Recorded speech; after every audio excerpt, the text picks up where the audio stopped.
만약 우리가 매일 즐겨 먹는 음식이 끔찍한 비밀을 감추고 있다면 어떨까? 충청북도의 한 중학교에서 수백 명의 학생과 교사들은 늘 그랬듯 구내식당 음식을 아무 의심 없이 맛있게 먹고 있었다. 구수한 향기는 마치 집밥처럼 따뜻하고 정겨웠다. 하지만 그 밥 한 숟가락 뒤에 도시 전체를 뒤흔들 끔찍한 미스터리가 숨겨져 있을 줄 누가 알았을까? 이것은 충북 제천에서 일어난 비밀에 쌓인 구내식당, 음식을 둘러싼 소름 끼치는 실화이다.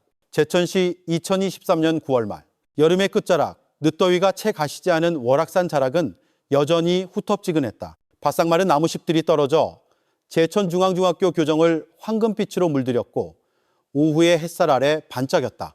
산빛 아래서 불어오는 건조한 바람이 낡아서 빛바랜 녹색 페인트가 벗겨진 교실 창틈으로 스며들었다. 학교 마당 한편에는 작은 구내식당 건물이 서 있었다. 칠이 벗겨진 긴 나무 테이블 몇 개가 겨우 들어갈 정도로 비좁았지만 학생들에게 그곳은 학교의 심장과도 같았다. 그곳에서는 항상 달콤하고 짭짤한 돼지갈비찜 냄새가 풍겨나왔다. 간장, 마늘, 생강이 어우러진 그 독특한 향기는 무더운 오후의 공기를 뚫고 퍼져나가 수업 종료 벨이 울리자마자 아이들을 식당으로 달려가게 만들었다. 그 식당 주방에는 음식만큼이나 독특한 존재가 있었다. 바로 박순자 아주머니였다. 36세의 그녀는 호리호리한 몸매에 차분한 인상을 가졌고 길고 검은 머리는 늘 목덜미에서 수수하게 묶여 있었다. 점심시간이면 식당의 작은 창문 너머로 분주하게 움직이는 그녀의 그림자가 보였다. 그녀는 익숙한 손놀림으로 따뜻한 흰쌀밥을 푼 뒤 진한 갈색빛이 도는 걸쭉한 갈비찜 국물을 끼얹어 주었다. 일하면서도 그녀의 입가에는 부드러운 목소리가 떠나지 않았다. 많이 먹고 힘내렴, 그래야 건강하지.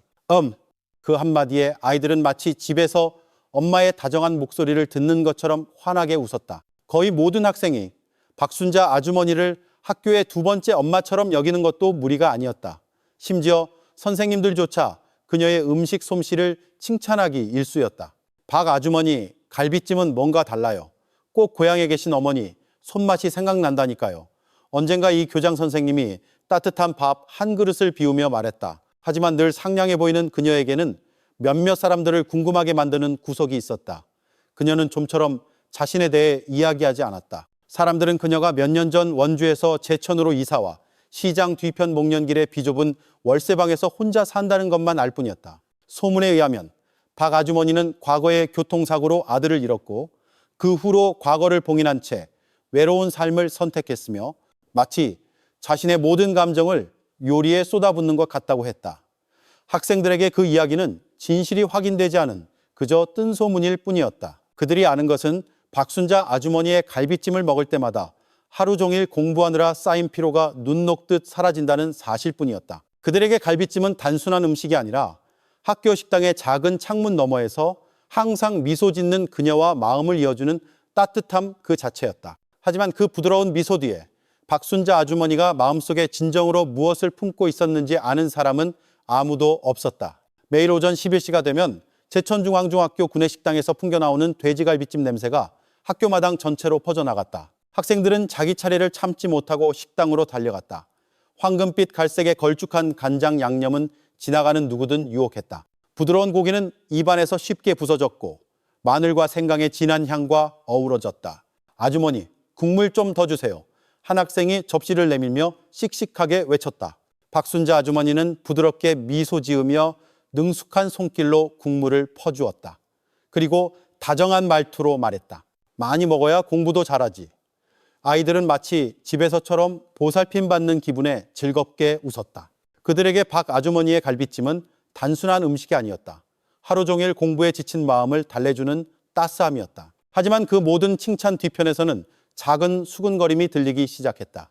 몇몇 학부모는 박순자 아주머니가 그 많은 고기를 도대체 어디서 구하는지 의아해했다. 제천 시내의 큰 재래시장은 매일 아침 붐비지만 그곳에서 그녀가 장 보는 것을 본 사람이 거의 없었기 때문이다. 이상하지 않아요? 학교 앞 분식집 주인 아주머니가 속삭였다. 나도 시장에 자주 가는데 박 씨가 고기 사는 건 한 번도 못 봤어요. 그 불안감은 국어 교사인 최 선생님도 마찬가지였다. 그는 중년의 차분한 남성으로 사소한 것까지 눈여겨보는 습관이 있었다. 어느 날 아침 유난히 일찍 학교에 도착한 그는 등골이 서늘해지는 광경을 목격했다. 멀리서 박순자 아주머니가 낡은 손수레를 끌고 식당으로 향하고 있었다. 그 위에는 고무줄로 단단히 묶인 커다란 검은 비닐봉지가 놓여 있었다. 봉지는 꽤 무거워 보였고 그녀는 주방으로 그것을 옮기기 전에 길게 숨을 내쉬어야 했다. 시계는 새벽 5시를 갓 넘긴 시각이었고 거리는 조용했다. 멀리서 들려오는 새벽교회 종소리만이 골목에 울려 퍼질 뿐이었다. 이 새벽에 어디서 장을 봐온 거지? 최 선생님은 속으로 중얼거렸다. 그날 이후 그의 머릿속은 의문으로 가득 찼다. 만약 고정거래처가 있다면 왜 아무도 본 사람이 없는 걸까? 왜 모든 것을 그토록 단단히 묶인 검은 비닐봉지에 담아 몰래 해야만 하는 걸까? 그의 의심은 우연히 2학년 학생인 소연이의 일기장을 읽게 되면서 더욱 깊어졌다. 그 아이는 자신이 본 모든 것을 기록하는 습관이 있었다. 일기장 한 페이지에는 이렇게 쓰여 있었다. 오늘 아침 5시 넘어 박 아주머니가 또 손수레 끄는 걸 봤다. 이상한 냄새가 났다. 보통 고기 냄새랑은 달랐다. 하지만 다들 아주머니 갈비찜을 좋아한다. 나는 혼란스럽다. 최 선생님은 마른 침을 삼켰다. 소연이는 꾸며내는 아이가 아니었다. 그 기록은 그의 머릿속을 어지럽히던 퍼즐의 한 조각이 되었다. 한편 박순자 아주머니는 평소와 다름없었다. 그녀는 정이 많기로 소문났고 형편이 어려운 아이들에게는 음식을 더 챙겨주곤 했다. 예를 들어 민준이는 항상 다른 친구들보다 고기를 더 많이 받았다. 박 아주머니는 천사야. 몇몇 학생들은 순진하게 말했다. 아주머니가 없으면 이 식당은 텅 비었을 거야. 최 선생님은 그 말을 복잡한 심정으로 들었다. 그 역시 박 아주머니의 친절함을 느꼈지만 새벽의 검은 비닐봉지 모습이 머릿속에서 떠나지 않았다. 어느 날 오후 모든 학생이 하교한 뒤 최 선생님은 일부러 식당 뒤편을 지나갔다. 반쯤 열린 주방 창문 틈으로 그가 본 것은 큰 솥 앞에 서 있는 박순자 아주머니의 모습이었다. 그녀의 입술은 누군가에게 말하듯 천천히 움직이고 있었다. 민준아, 많이 먹으렴. 말썽 피우지 말고.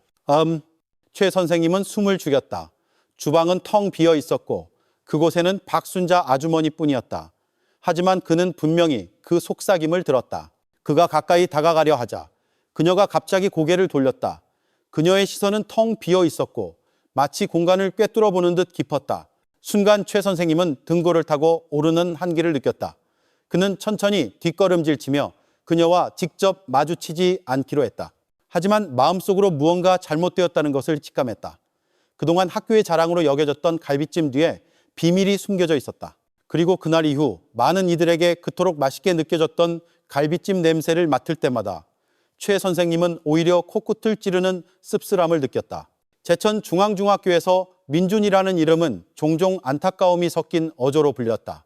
14살의 그 남자아이는 말이 없지만 예의 바르고 공부도 열심히 하며 선생님이나 친구의 부탁을 거절하는 법이 없었다. 머리는 항상 짧게 깎았고 햇볕 아래서 뛰어노는데 익숙한 시골 아이 특유의 까무잡잡한 피부를 가졌다. 민준이는 어머니 씨와 함께 장미길의 작은 목조 주택에서 살았다. 아버지가 병으로 세상을 떠난 후 어머니는 가족의 생계를 위해 학교 앞에서 작은 분식집을 열었다. 분식집 계산대 뒤에서 어머니는 아들이 학교 정문을 드나드는 것을 매일 지켜볼 수 있었다. 그 가게는 선생님들과 학부모들의 쉼터가 되었다. 뜨거운 라면 국물 냄새와 갓 튀겨낸 튀김 냄새가 뒤섞였다. 이 씨의 상냥한 미소는 누구든 반겼지만 그 뒤에는 과연 민준이를 무사히 졸업시킬 수 있을까 하는 불안감이 늘 자리 잡고 있었다. 중학교 1학년 때부터 민준이는 어머니를 돕는 데 익숙했다. 오후에는 가게 마당을 쓸거나 설거지를 하거나 이웃에게 작은 배달을 가기도 했다. 하지만 그가 점점 더 자주 드나드는 곳이 또 하나 있었으니 바로 학교 구내식당이었다. 식당 주인인 박순자 아주머니는 방과 후에 그가 내미는 도움의 손길을 항상 반갑게 맞아주었다. 민준이는 종종 테이블을 정리하거나 접시를 닦거나 생수통을 옮기는 모습으로 발견되었다. 민준이는 참 착한 아이예요. 어느 날 오후 박 아주머니가 민준이 어머니에게 말했다. 그 애가 아니었으면 식당이 훨씬 더 어지러웠을 거예요. 그 말을 들은 어머니의 마음은 따뜻해졌다. 그녀는 박 아주머니가 진심으로 자기 아들을 아껴준다고 믿었다. 게다가 민준이가 집에 돌아와 식당에 대한 작은 이야기를 들려줄 때마다 그 믿음은 더 커졌다. 엄마, 오늘 박 아주머니가 갈비찜을 더 많이 주셨어요. 민준이가 천진난만한 미소로 말했다. 어머니는 고개를 끄덕였지만 마음 한편으로는 왜 박 아주머니가 유독 민준이에게 다른 학생들보다 더 신경을 쓰는지 궁금했다. 민준이에게는 늘 붙어 다니는 두 가지 물건이 있었다. 하나는 어머니가 생일 선물로 준 작은 뽀로로 캐릭터가 달린 열쇠고리였고, 다른 하나는 몇 년 전 아팠을 때 받은 붉은 실 팔찌였다. 민준이에게 그 두 물건은 단순한 장신구가 아니라 사랑의 증표였다. 그는 거의 매일 책가방에 그 열쇠고리를 달고 다녔고, 붉은 팔찌는 손목에 감겨 있었다. 같은 반 친구인 소연이가 한 번은 호기심에 물었다. 넌 왜 항상 그 열쇠고리를 가지고 다녀? 엄마 생각하려고. 민준이가 짧게 대답했다. 그 단순한 대답에 소연이는 잠시 말을 잃었다. 그 안에는 말로 다 표현되지 않은 더 깊은 무언가가 있는 것 같았다. 민준이는 반에서 가장 공부를 잘하는 학생은 아니었지만 성적은 늘 괜찮은 편이었다. 선생님들은 그의 예의 바르고 말썽 피우지 않는 태도를 좋아했다. 국어교사인 최 선생님은 종종 그를 불러 칠판을 정리하거나 책을 옮기는 것을 도와달라고 했다. 최 선생님의 눈에 비친 민준이의 굳건함은 오래전 세상을 떠난 자신의 남동생을 떠올리게 했다. 아마 그래서였을까?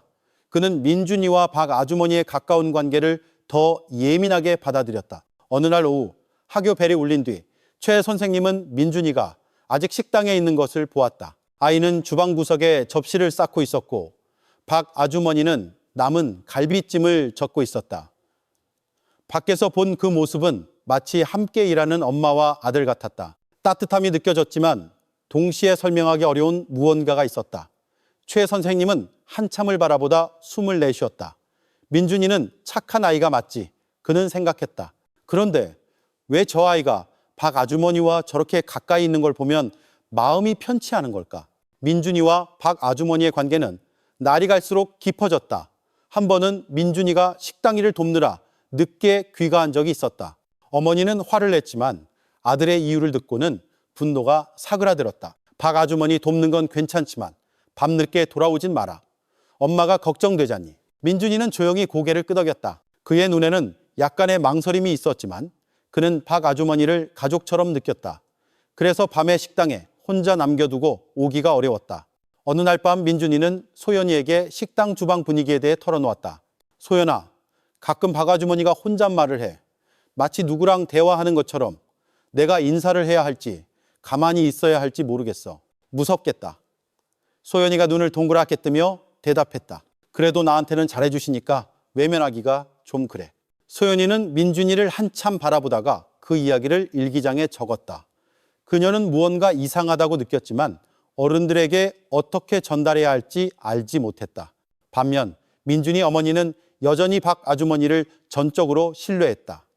그녀 생각에 자기 아들을 그토록 잘 대해주는 여자에게 의심을 품을 이유는 전혀 없었다. 하지만 예리한 눈을 가진 최 선생님은 의문의 조각들을 맞춰가기 시작했다. 박 아주머니의 행동, 소연이의 기록, 그리고 민준이와의 가까운 관계가 그의 마음을 점점 더 무겁게 짓눌렀다. 한편 민준이는 변함없이 평범한 하루하루를 보냈다. 학교에 가고 어머니를 돕고 그리고 박 아주머니를 도왔다. 그 일상은 평범해 보였지만 아무도 몰랐다. 그 작은 발걸음들이 그를 서서히 도시 전체를 뒤흔들 운명으로 이끌고 있었다는 것을. 제천 중앙중학교의 하루하루는 같은 리듬으로 흘러갔다. 벨이 울리고 학생들이 교실 밖으로 쏟아져 나와 박 아주머니의 갈비찜을 맛보기 위해 식당에 줄을 섰다. 겉으로 보기엔 모든 것이 평범했지만 최 선생님에게 식당 분위기는 점점 더 기묘하게 느껴졌다. 그는 멀리서 관찰하는 횟수를 늘렸다. 때때로 그는 박 아주머니가 용돈이 부족한 학생들에게 반찬을 더 얹어주며 따뜻하게 미소 짓는 모습을 보았다. 하지만 다른 순간에는 그 얼굴이 어두워지고 눈빛이 공허해졌다. 입술은 마치 시끄러운 곳에서 들려서는 안 될 무언가를 속삭이는 듯 움직였다. 어느 날 오후 가랑비가 그친 뒤 최 선생님은 일부러 귀가를 미뤘다. 그는 식당 주방이 바로 보이는 긴 복도에 섰다. 작은 창문 너머로 박 아주머니가 큰 솥 앞에 우두커니 서 있는 것이 보였다. 갈비찜 김이 피어오르며 방 안을 달콤한 간장과 향신료 냄새로 가득 채웠다. 천천히 그녀의 입술이 움직이며 한 이름을 분명하게 불렀다. 민준아, 많이 먹으렴. 고집 부리지 말고. 최 선생님은 숨을 참았다. 그 목소리는 마치 다른 세상에서 들려오는 것처럼 희미했다. 주방은 조용했고 박 아주머니 외에는 아무도 없었다. 순간 그는 소름이 돋는 것을 느꼈다. 그날 밤 그는 잠을 이루지 못했다. 갈비찜 소다패 박 아주머니 모습이 머릿속에서 계속 반복되었다. 예전에 읽었던 소연이의 일기장 내용이 떠올랐다. 가끔 박 아주머니가 주방에서 혼잣말을 해. 이제 그는 그것이 어린아이의 장난 섞인 이야기가 아니라는 것을 깨달았다. 다음날 아침 의심은 더욱 짙어졌다. 교무실 창문으로 그는 박 아주머니가 더 일찍 온 것을 보았다. 시계가 아직 오시를 가리키고 있을 때였다. 그녀는 낡은 손수레를 식당 뒷문 쪽으로 밀고 있었다. 그 위에는 단단히 묶인 커다란 검은 비닐봉지가 놓여 있었다. 그녀의 움직임은 마치 누구의 눈에도 띄고 싶지 않은 듯 서둘렀다. 주방으로 들어가자마자 문이 굳게 닫혔다. 최 선생님은 얼어붙은 채 서 있었다. 심장이 두근거렸다. 그의 머릿속은 질문으로 가득 찼다. 왜 모든 것을 숨어서 해야만 하는가? 며칠 후 학생들 사이에서 작은 소문이 돌았다. 두 학생이 교실 구석에서 속삭였다. 너 알아? 내가 박 아주머니가 민준이 물건 같은 거 들고 있는 거 봤어. 정말? 그 파란색 뽀로로. 난 민준이가 그거 절대 안 떼놓는 줄 알았는데. 그 말은 최 선생님을 더욱 불안하게 만들었다. 그는 민준이가 항상 가지고 다니는 소중한 물건이 있다는 것을 알았다. 만약 그 물건이 정말 박 아주머니 손에 있다면 그들의 관계는 모두가 생각하는 것보다 더 깊다는 의미였다. 금요일 학교 기도실에서 함께 기도회를 마친 후 최 선생님은 용기를 내어 박 아주머니에게 다가갔다. 아주머니, 건강하시죠? 그가 조용히 물었다. 박 아주머니는 고개를 돌려 짧게 미소 지었다. 네, 그럼요 선생님. 왜 그러세요? 아닙니다. 그냥 요즘 좀 피곤해 보이셔서 걱정이 돼서요. 아, 좀 피곤하긴 한가 봐요. 그래도 걱정 마세요. 대답은 평범했지만 그녀의 시선은 잠시 머물렀다가 다른 곳으로 향했다. 미소는 무언가를 감추기 위해 쓴 가면처럼 엷었다. 최 선생님은 만족스럽지 않았다. 그날 오후 그는 일부러 다시 식당 뒤편을 지나갔다. 담장 근처 덤불 뒤에서 그는 박 아주머니가 안에서 주방문을 잠그는 것을 보았다. 노란 불빛이 창문 뒤로 움직이는 그녀의 그림자를 비췄다. 그녀가 비닐봉지 안에서 무언가를 꺼내다가 학교 앞길에서 오토바이 소리가 들리자 황급히 그것을 덮는 순간이 있었다. 최 선생님의 심장이 세차게 뛰었다. 그는 식당의 일상 뒤에 무언가가 숨어 있다는 것을 알았다. 하지만 그는 또한 명백한 증거 없이는 모든 것이 억측에 불과하다는 것도 깨달았다. 그때부터 민준이가 식당 정리를 도우며 미소 짓는 모습을 볼 때마다 최 선생님의 감정은 더욱 복잡해졌다. 그는 경고하고 싶었지만 혀가 굳어버린 것 같았다. 그가 가진 것은 답 없는 의문 조각들 뿐이었다. 하지만 그의 예감은 점점 더 강해졌다. 그동안 학교의 자랑이었던 달콤하고 구수한 갈비찜이 있어서는 안 될 무언가를 품고 있었다. 2023년 9월 25일 제천의 하늘은 부드러운 주황빛으로 물들었다. 오후 4시부터 월악산 자락에서 불어온 서늘한 공기가 학교 마당으로 들어와 한낮에 내린 비가 남긴 젖은 흙냄새를 실어 날랐다. 학생들은 하나둘씩 제천중앙중학교를 떠났다. 일부는 부모님의 차를 기다렸고 일부는 걸어서 디온의 거리로 내려갔다. 식당은 조용해지기 시작했고 작은 주방에서 숟가락과 그릇이 부딪히는 소리만 들렸다. 민준이는 여전히 그 안에 있었다. 평소처럼 그는 박 아주머니를 도와 접시와 컵을 정리하고 있었다. 그의 손놀림은 재빨랐고 이마에 땀방울이 맺혔지만 표정은 진지했다. 고맙다 아들. 박 아주머니가 그의 어깨를 두드리며 말했다. 민준이는 그저 작게 미소 짓고는 일을 계속했다. 4시가 지날 무렵 박 아주머니는 식당 앞문을 닫았다. 순찰 중이던 경비 아저씨에게 그녀는 말했다. 다 정리됐어요 아저씨. 저 먼저 갈게요. 아무도 이상하게 생각하지 않았다. 식당은 음식이 다 팔리면 일찍 문을 닫는 경우가 많았다.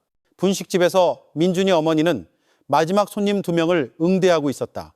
그녀는 벽시계를 흘끗 보며 아침에 했던 말을 떠올렸다. 민준아, 5시 반 넘어서 오지 마라. 그녀는 아들이 곧 문을 열고 나타날 것이라고 확신했다. 하지만 시간은 흘러 시계바늘은 6시를 지나 6시 반을 가리켰다. 가게의 의자는 텅 비었고 민준이의 그림자는 보이지 않았다. 불안감에 그녀는 가게를 일찍 닫았다. 서두르는 걸음으로 그녀는 이미 텅 빈 학교 마당으로 들어갔다. 복도등은 희미하게 켜져 벽에 긴 그림자를 만들었다. 민준아, 민준아, 아들, 어디 있니? 그녀의 목소리는 텅 빈 공간에서 갈라져 울려 퍼졌다. 그녀는 식당 문을 두드려 보았다. 잠겨 있었다. 창문은 어두웠고 아무런 인기척이 없었다. 숨이 가빠오기 시작했다. 그때 학교 경비원인 박씨 아저씨가 손전등을 들고 다가왔다. 무슨 일이세요, 아주머니? 아저씨, 민준이가 아직 집에 안 왔어요. 박 아주머니 돕는다고 했는데 지금은 아무도 없네요. 박씨 아저씨는 미간을 찌푸렸다. 박 아주머니는 사시 좀 넘어서 나가는 걸 봤는데요. 그럼 민준이도 같이 갔어야 했는데 같이 찾아봅시다. 그들은 복도, 교실, 그리고 뒤편 화장실까지 샅샅이 뒤졌다. 텅 비어 있었다. 밤벌레 소리가 낮의 소란을 대신했고 어머니의 외침은 허무하게 들렸다. 소식은 빠르게 퍼져나갔다. 민준이의 같은 반 친구인 소연이는 이웃들이 웅성거리는 소리를 듣고 학교로 달려왔다. 창백한 얼굴로 그녀는 말했다. 아주머니, 오늘 오후에 민준이가 설거지 좀 더 돕고 간다고 했어요. 그 후로는 못 봤어요. 민준이 어머니는 거의 쓰러질 뻔했다. 세상에 내 아들. 그녀의 울음이 터져나왔다. 마을 주민들이 손전등과 비상등을 들고 모여들기 시작했다. 그들은 운동장, 체육관 창고, 심지어 학교 뒤뜰까지 샅샅이 뒤졌다. 교사회의를 마치고 막 나오던 최 선생님도 합류했다. 눈물로 젖은 민준이 어머니의 얼굴을 보자 가슴이 답답해졌다. 민준이는 순한 아이입니다. 말없이 어딜 갈 리가 없어요. 그가 단호하게 말했다. 하지만 마음속으로는 새벽에 보았던 검은 비닐봉지와 주방에서 민준이의 이름을 속삭이던 박 아주머니의 모습이 그를 괴롭혔다. 밤은 깊어갔고 시계는 9시를 가리켰다. 수색은 학교 주변의 작은 골목까지 확대되었지만 결과는 마찬가지였다. 민준이의 슬리퍼 자국도, 그가 늘 가지고 다니던 뽀로로, 열쇠 고리도, 아무리 이름을 불러도 대답하는 목소리도 없었다. 이제는 어두워진 분식집에서 민준이 어머니는 주저앉아 있었다. 눈은 퉁퉁 부었고 입술은 소리 없이 떨렸다. 우리 아들은 한 번도 이런 적이 없어요. 항상 제 시간에 왔는데. 최 선생님은 옆에 서 있었다. 두려움과 분노가 뒤섞인 감정이었다. 그는 박 아주머니에 대한 의심을 털어놓고 싶었지만 혀가 움직이지 않았다. 그는 그저 빨리 경찰에 신고해야 합니다. 시간을 낭비할 수 없어요. 라고 말할 수 있을 뿐이었다. 그날 밤 제천의 분위기는 무겁게 가라앉았다. 거리는 조용했지만 학교와 마을 주변에서는 수십 명의 주민들이 손전등과 횃불을 들고 복도를 누비며 흔적도 없이 사라진 중학교 2학년 아이의 이름을 불렀다. 민준이는 평범했어야 할 저녁에 사라졌다. 그리고 그날 밤부터 제천중앙중학교의 평온함은 끝없는 불안감으로 바뀌었다. 9월 26일 아침, 마을은 여전히 무거운 분위기에 휩싸여 있었다. 밤사이 민준이가 사라지면서 사람들은 평소처럼 농담을 할 기운도 없었다. 해가 중천에 뜨려면 아직 멀었지만 제천중앙중학교 교정은 무리지어 서 있는 주민들로 가득 찼다. 그들은 수군거리며 때때로 굳게 닫힌 학교 정문을 쳐다보았다. 민준이 어머니는 분식집 근처 긴 의자에 앉아 있었다. 얼굴은 창백했고 밤새 울어 눈은 퉁퉁 부어 있었다. 옆에서 소연이가 힘을 주려는 듯 그녀의 손을 꼭 잡고 있었다. 한편 최 선생님은 정문 근처를 서성였다. 그의 얼굴은 굳어 있었고 머릿속은 쉴 새 없이 돌아갔다. 그때 동네 떠돌이 개 한 마리가 학교 마당으로 달려들어오면서 긴장이 깨졌다. 주민들은 그 개를 흰둥이라고 불렀다. 늘 남은 음식을 찾아 헤매던 개였다. 하지만 이번에는 주둥이에 작고 파란색의 낡은 물체를 물고 있었다. 진흙투성이에 축축했다. 저거! 한 아이가 소리쳤다. 몇몇 사람들이 즉시 다가갔다. 그 물체는 흰둥이의 입에서 꺼내졌고 떨리는 손으로 닦였다. 소연이는 반사적으로 입을 막았다. 그녀의 눈이 커졌다. 저건 민준이 열쇠고리예요. 민준이 어머니는 그것을 받아들었다. 그녀의 손이 떨렸고 몸은 힘을 잃은 듯 휘청거렸다. 세상에, 이건 내 아들 거야. 어디든 가지고 다녔는데. 그녀의 목소리가 갈라졌고 눈물이 다시 쏟아졌다. 최 선생님은 굳은 채 서 있었다.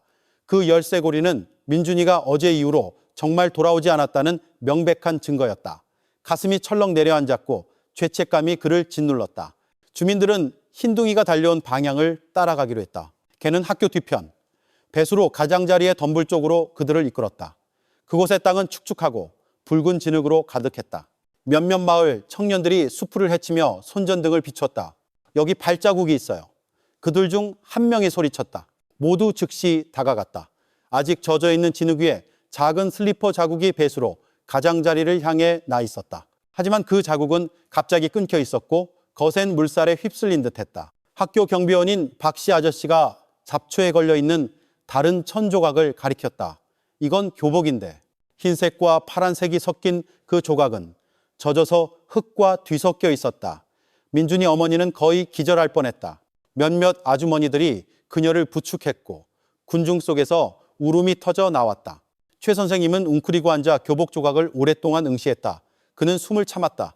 민준이가 여기 왔다면 왜 모든 물건을 남겨두고 간 거지? 그는 속삭였다. 그 발견은 즉시 제천경찰서에 신고되었다. 오후에는 간단한 장비를 갖춘 경찰관들이 도착했다. 학교 뒤 배수로 주변에 노란색 폴리스 라인이 설치되었다. 파란색 열쇠고리, 교복 조각, 그리고 슬리퍼 자국 사진이 증거물로 수집되었다. 서장은 짧게 말했다. 수사를 진행하겠습니다. 주민 여러분께서는 침착하게 기다려주시고 섣부른 추측은 삼가 주십시오. 하지만 주민들이 침착하기란 어려웠다. 민준이의 실종 소식은 이미 시장, 동네 교회, 가게들까지 퍼져나갔다. 많은 사람들이 폐쇄적인 성격으로 알려진 구내식당 주인 박순자 아주머니와 연관짓기 시작했다. 민준이가 식당에서 자주 도왔다던데 설마 하는 속삭임이 들려왔지만 아무도 민준이 어머니 앞에서 감히 크게 말하지 못했다. 그날 밤 민준이의 집은 원주에서 온 친척들로 가득 찼다. 그들은 함께 기도를 올렸고 간간히 울음소리가 들렸다. 밖에서는 주민들이 경찰이 새로운 소식을 가져오길 바라며 경계를 섰다. 최 선생님은 잠을 이룰 수 없었다. 책상에 앉아 그는 손에 파란색 열쇠고리를 든 민준이의 얼굴을 계속 떠올렸다. 이제 그 물건은 경찰서의 증거품이 되어 있었다. 만약 자신이 처음부터 더 용기를 냈더라면 모든 것이 이렇게까지 되지는 않았을지도 모른다는 죄책감에 시달렸다. 학교 구내식당은 굳게 잠겨 있었다. 주방에는 여전히 큰 솥이 남아 있었지만 아무도 감히 가까이 가지 못했다. 주민들에게 예전에 웃음으로 가득 찼던 식당은 이제 무서운 장소로 변해 있었다. 밤은 깊어갔고 멀리서 개 짖는 소리가 들렸다. 흰둥이는 학교 정문 앞에 누워 있었다. 가로등 불빛에 반사된 그 눈은 마치 말하고 싶지 않은 무언가의 말없는 증인이 된 듯했다. 그리고 그 침묵 뒤에 한 가지 질문이 공중에 떠돌았다. 학교 뒤편의 흔적은 과연 진실로 이어질까? 아니면 더 어두운 미스터리의 장막을 들추게 될까? 민준이가 사라진 지 이틀 후 제천중앙중학교의 분위기는 여전히 침울했다. 수업은 진행되었지만 학생들의 마음은 딴 데가 있었다. 민준이의 이름은 속삭임 속에서 계속 불리다가 침묵 속으로 사라졌다. 민준이의 절친한 친구였던 소연이는 자기 자리에 앉아 침울한 표정을 짓고 있었다. 그녀는 보라색 표지의 책 한 권을 꼭 쥐고 있었다. 그것은 교과서가 아니라 그녀의 일기장이었다. 그 안에는 민준이에 대한 작은 기록들, 박 아주머니의 식당에 대한 이야기, 그리고 예전에는 사소하게 여겼던 것들에 대한 내용이 담겨 있었다. 이제는 모든 글이 중요하게 느껴졌다. 방과 후 소연이는 용기를 내어 교무실로 향했다. 그녀는 문 앞에서 망설이다가 최 선생님이 손짓하는 것을 보고 안으로 들어갔다. 무슨 일이니, 소연아? 그가 부드럽게 물었다. 작은 목소리로 소연이가 말했다.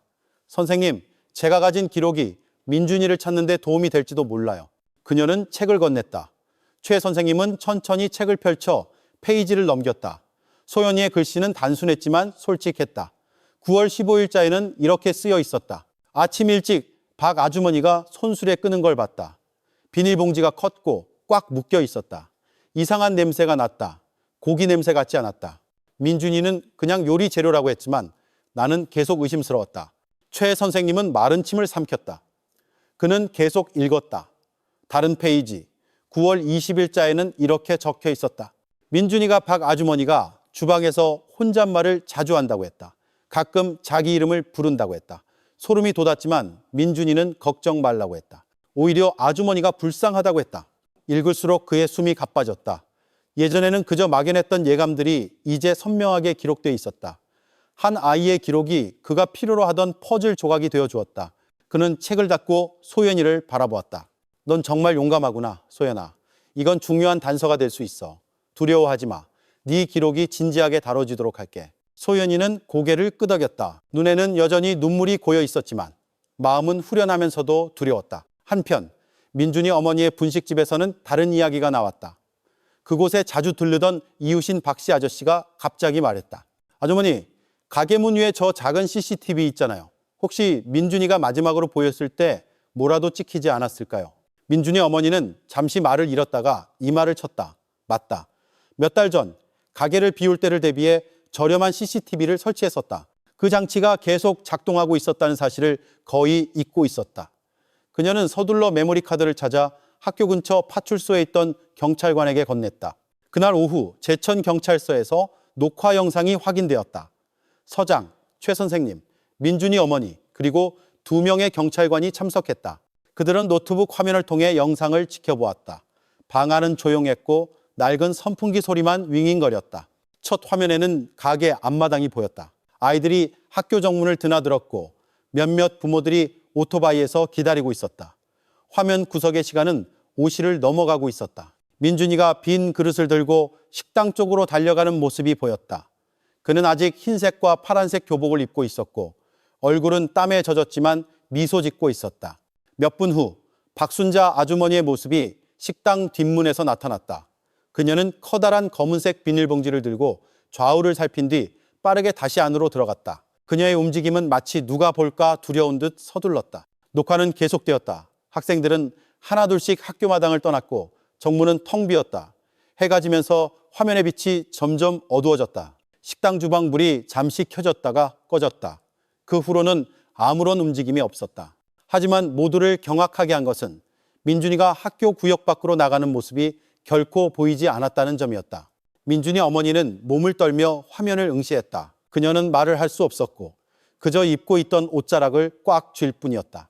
눈물이 쉴 새 없이 흘러내렸고 얼굴은 핏기가 가신 듯 창백했다. 최 선생님은 시선을 고정했다. 가슴이 쥐어짜이는 듯했다. 그동안 의심했던 모든 것이 이제 형태를 갖추었다. 그는 불안감을 억누르려 의자를 꽉 잡았다. 서장이 노트북을 닫았다. 그의 목소리는 단호했다. 이 녹화 영상은 우리가 박순자 씨를 소환할 충분한 이유가 됩니다. 그녀에게서 설명해야 할 것들이 있습니다. 그 말에 방 안은 더욱 조용해졌다. 아무도 감히 말을 잇지 못했다. CCTV 녹화 영상에 대한 소식은 빠르게 마을 주민들에게 퍼져나갔다. 사람들은 이전보다 더 대담하게 속삭이기 시작했다. 민준이가 마지막으로 보인 곳이 식당이었대. 녹화 영상이 있다는데 그게 무슨 뜻이겠어? 몇몇 학부모는 사건이 해결될 때까지 아이들을 학교에서 간식을 사 먹지 못하게 했다. 민준이 어머니에게 그 녹화 영상은 양날의 검과 같았다. 한편으로는 명백한 증거가 있어 안도했지만 다른 한편으로는 마지막으로 본 민준이의 모습이 집으로 돌아오는 것이 아니라 식당으로 들어가 다시는 돌아오지 못하는 것이었기에 가슴이 더욱 찢어졌다. 그날 밤 소연이는 아직 몇 장 남은 일기장에 다시 글을 썼다. 그녀는 떨리는 손으로 썼다. 오늘 내 기록을 최 선생님이 읽으셨다. 무서웠지만 후련하기도 하다. 민준이 엄마 가게 CCTV에 민준이가 마지막으로 식당에 들어가는 모습이 찍혔다고 한다. 나는 민준이가 아직 살아있다고 믿고 싶다. 나는 모든 것을 계속 기록할 것이다. 아무것도 잊히지 않도록. 책을 닫은 후 소연이는 방창가에 섰다. 제천의 하늘은 별로 가득했다. 그녀는 한참을 바라보다가 조용히 속삭였다. 민준아, 부디 무사하길 바라. 모두가 널 찾고 있어. 나는 희망을 잃지 않을 거야. 그리고 평온해 보이는 별빛 아래에서 진실은 서서히 다가오고 있었다. 한 아이의 기록과 거의 잊힐 뻔했던 작은 카메라가 이제 열쇠가 되었다. 한편 밖에서는 긴장감이 더욱 고조되었다. 모두가 학교 식당 주방 뒤에 무언가가 숨겨져 있다는 것을 알고 있었다. 9월 28일 아침 제천의 공기는 평소보다 더 차갑게 느껴졌다. 옅은 안개가 나무들 사이에 걸려 있었고 제천 경찰서 마당 일부를 덮고 있었다. 간단한 조사실, 나무 책상 위에는 서류, 증거사진, 그리고 CCTV 녹화 영상을 재생하는 노트북이 놓여 있었다. 조사관과 마주 앉은 의자에는 박순자 아주머니가 앉아 있었다. 그녀는 연한 갈색 블라우스를 단정하게 입었고 머리는 수수하게 묶여 있었다. 얼굴은 아무런 부담이 없는 듯 평온했다. 하지만 그녀의 두 손은 쉴 새 없이 움직였다. 때로는 무릎 위 옷감을 만지작거렸고 때로는 손가락을 부드럽게 쓰다듬었다. 그녀가 감출 수 없는 긴장의 신호였다. 50대의 서장이 단호한 목소리로 대화를 시작했다. 박순자 씨, 저희는 그저 아주머니의 입장에서 설명을 듣고 싶을 뿐입니다. 압박은 없습니다. 하지만 명확한 답변을 기대합니다. 박순자 아주머니는 열게 미소 지었다. 네, 알겠습니다. 물어보세요. 한 조사관이 학교 뒤에서 발견된 파란색 뽀로로 열쇠고리 사진을 보여주었다. 이 물건 아십니까? 박순자 아주머니의 표정이 변했다. 그녀는 잠시 미간을 찌푸리다가 무미건조한 톤으로 대답했다. 열쇠고리네요. 아이들이 식당에 물건을 자주 두고 가요. 조사관이 재빨리 반박했다. 하지만 목격자들은 이 물건을 민준이가 항상 가지고 다녔다고 합니다. 어떻게 이게 배수로 근처에 있었을까요? 긴 침묵이 흘렀다. 박순자 아주머니는 눈을 빠르게 깜빡이며 시선을 책상으로 돌렸다. 아마 놀다가 떨어뜨렸겠죠. 아이들이 그쪽으로 자주 지나가잖아요. 표면적으로는 그럴듯한 대답이었지만 목소리는 흔들리고 있었다. 다른 조사관이 노트북을 돌렸다. 민준이 어머니의 분식집 CCTV 영상이 화면에 나타났다. 민준이가 그릇을 들고 식당으로 달려 들어갔고 몇 분 후 박순자 아주머니가 커다란 검은 비닐봉지를 들고 나왔다가 들어갔다. 그 후 민준이는 다시 나타나지 않았다. 박순자 씨, 조사관의 목소리는 차분했지만 단호했다. 민준이가 식당에 들어갔는데 왜 나오는 모습이 보이지 않는지 설명해 주십시오. 박순자 아주머니는 화면을 오랫동안 응시했다. 숨이 가빠지는 것이 보였다. 마침내 그녀가 말했다. 민준이는 아마 뒷문으로 나갔을 거예요. 저 카메라는 모든 방향을 비추진 않잖아요. 서장이 책상을 한번 두드렸다. 하지만 목격자들은 그날 오후 아주머니가 문을 잠갔다고 합니다. 만약 민준이가 나갔다면 누군가 봤어야 합니다. 왜 아무도 그를 보지 못했을까요? 박순자 아주머니는 고개를 숙였다. 손가락을 서로 쥐어짰고 얼굴은 긴장으로 굳어 있었다. 제가 잠근 건 맞아요. 하지만 민준이는 제가 문을 잠그기 전에 이미 나갔어요. 그 말에 방안은 조용해졌다. 조사관들은 서로를 쳐다보았다. 그녀의 대답은 모순적이었다. 방금 전에는 민준이가 뒷문으로 나갔을지도 모른다고 했다가 이제는 문을 잠그기 전에 나갔다고 확신했다. 증인으로 앉아있던 최 선생님은 심장이 세차게 뛰는 것을 느꼈다. 그는 박순자 아주머니를 오랫동안 바라보며 그녀의 말 뒤에 숨은 진실을 찾으려 했다. 그의 눈에 비친 박순자 아주머니는 두 개의 얼굴을 가진 사람처럼 보였다. 다정하고 사랑이 넘치는 미소가 있었지만 동시에 낯설고 예측하기 어려운 섬광도 있었다. 방에 함께 있던 민준이 어머니는 아무 말도 할 수 없었다. 눈에는 눈물이 고였지만 이전처럼 큰 소리로 울지는 않았다. 그녀는 그저 고개를 숙이고 있었다. 얼굴은 창백했고 손은 옷자락을 꽉 쥐고 있었다. CCTV 녹화 영상이 재생될 때마다 그녀의 몸은 미세하게 떨렸다. 마치 마음이 현실을 받아들이지 못하는 것 같았다. 조사관은 질문을 계속했다. 박순자 씨, 민준이와 어떤 관계였습니까? 박순자 아주머니의 목소리는 거의 속삭임처럼 부드러워졌다. 착한 아이였어요. 저를 잘 도와줬죠. 가끔 제 아들을 보는 것 같았어요. 방하는 순간 조용해졌다. 모두가 박순자 아주머니가 몇 년 전 사고로 아들을 잃었다는 사실을 알고 있었다. 그 말은 솔직하게 들렸지만 동시에 무섭게 느껴졌다. 서장이 다시 강조했다. 저희는 아주머니의 과거를 이해합니다. 하지만 지금은 민준이가 실종된 상태입니다. 다시 한번 묻겠습니다. 9월 25일 오후에 민준이가 건강한 상태로 식당을 나갔습니까? 박순자 아주머니의 눈에 눈물이 고였다. 그녀는 똑바로 쳐다보며 대답했다. 네, 나갔어요.